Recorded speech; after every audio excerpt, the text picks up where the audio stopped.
నేనైతే మొత్తం వంకాయలన్నీ వేస్తాను, ఇంక ఉప్పు కూడా నేను వేయలేదండి.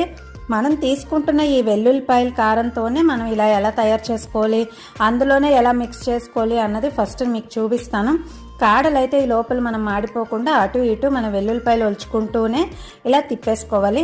ఇది మగ్గే లోపల మనకు వెల్లుల్లిపాయలు ఒలిచేసుకోవచ్చండి. నేను అన్నాను కదా వెల్లుల్లి కారం అని అన్నాను కదా, అందుకు మనకు మెయిన్ ఇంగ్రీడియంట్ అయితే వెల్లుల్లిపాయలేనండి. ఇప్పుడు వెల్లుల్లిపాయలు కూడా నేను ఒలిచేసుకున్నాను.